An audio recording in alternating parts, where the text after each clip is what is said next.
Chapter 5 starts on page 88, and we're talking about licensure, which is all forms of agency or government, usually state, that grants permission to individuals to practice a given profession. Examples include physicians, physical therapists, and physical therapist assistants. Certification, then, could be teachers, group exercise instructors, personal trainers, nurse midwives, and massage therapists. The definition is associations grant recognition to an individual who met certain predetermined minimal qualifications. Registration is the third definition, which is state maintains a list of people through a process of registering and are maintained through a professional association, and that example I have is a registered dietitian. So I have here list at least one additional profession that is either licensed, certified, or registered. Slide number 3. Slide number 2, health and safety certifications. In your book, table 5.1 on page 93 lists the different requirements for first aid and CPR. We actually have it as part of our certificate and degree course requirements because in order to sit for a national exam, you have to have CPR. And it is provided in the form of basic life support, which is BLS, and that's through the American Heart Association. That certification is going to be renewed every 2 years, and it's much higher standard. So when you're developing your resume, which we'll talk about later, you want to make sure you list out the certification you hold is the BLS, Basic Life Support, through the American Heart Association. The other certifying body is the American Red Cross, and that's renewable every year. We do recertify people through a 4-hour renewal, and that's run out of the Allied Health and Nursing Division, and they offer multiple sections every single semester, and it costs about $45. Slide number 3.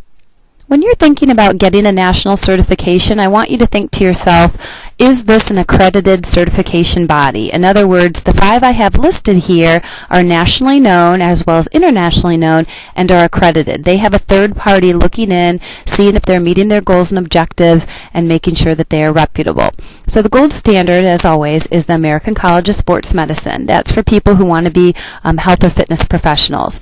American Council on Exercise, or ACE, is for personal trainers as well as group exercise instructors.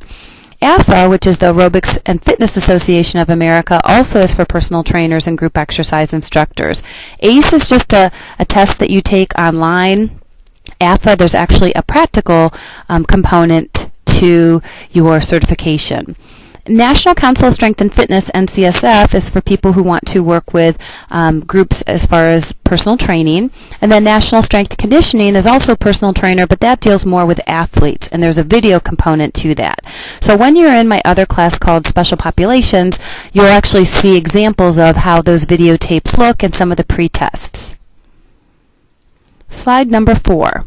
The American College of Sports Medicine does have a group fitness certification. It used to be called Health Fitness Instructor, and for extra credit, if anyone wants to email me what the name of that fitness certification is, you can do that through Angel or my laugustai@lorainccc.edu.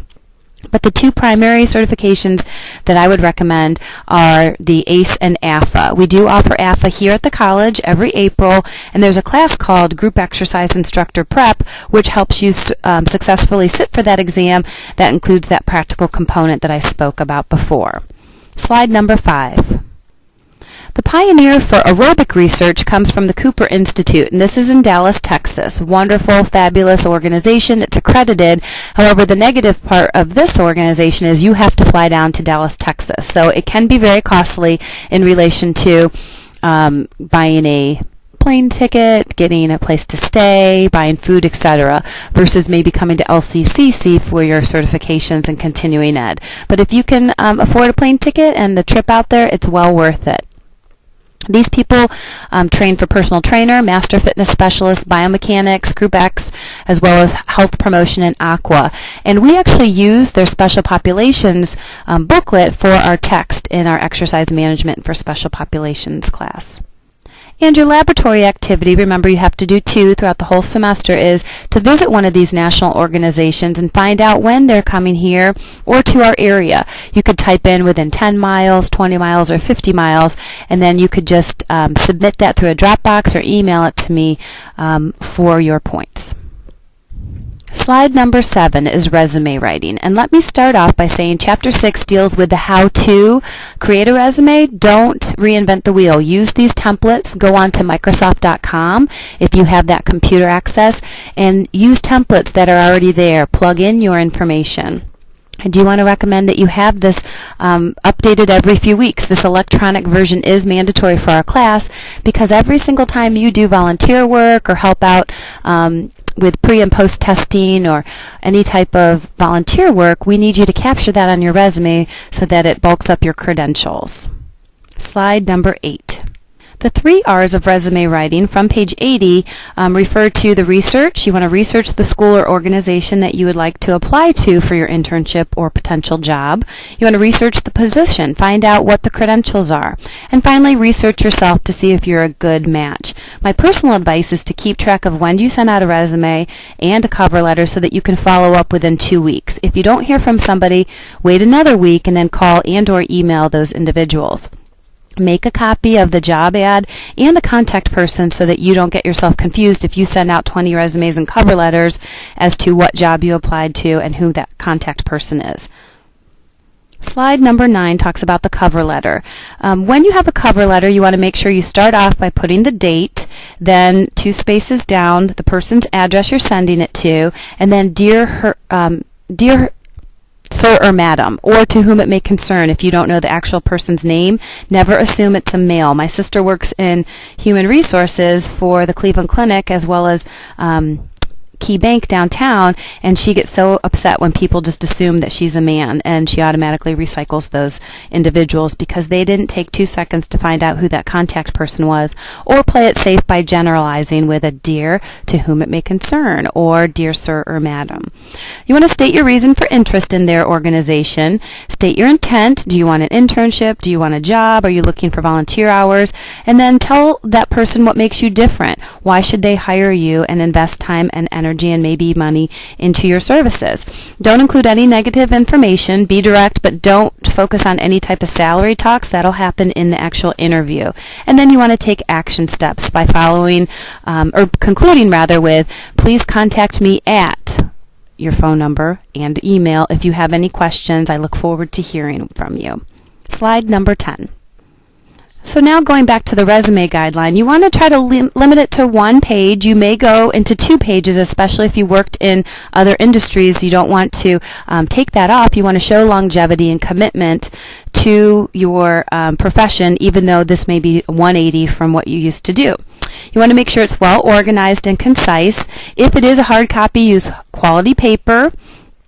If it's electronic, make sure that you have many other eyeballs look it over before sending it, and then make a hard copy of it. List the most important information first. So I like to see your name, your address, your phone number, your email at the very top, and then the very next thing, I don't really care for objectives or summaries, but you can put in that content if you'd like.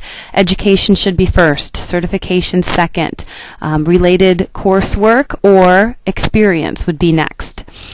Don't list any personal information such as your height or your weight or your family members or marital status. That could be used consciously or subconsciously to discriminate against you, even though that is illegal. People don't need to have that information. You do want to sell yourself and take those action words listed from Table 6.1 on page 111. As I mentioned before, please update this every few months. Slide number 11. So in conclusion to this PowerPoint presentation, you need to develop your resume for 20 points, your cover letter for 10 points, and then 5 points for 3 professional references that are not your friends and family. All that is a Word document with, let's say you had your 3 professors, Lisa Augustine, my address, my phone number, my email, couple spaces down. Mary Jo D. John Domenico, professor, address, email, phone. And then a couple spaces down after that, Doug Herndon, and his title, address, phone number, and email. So that way, if you alphabetize it and have it centered and legible, those are the 3 people that I know as your potential employer I could call to vouch your work ethic and your character.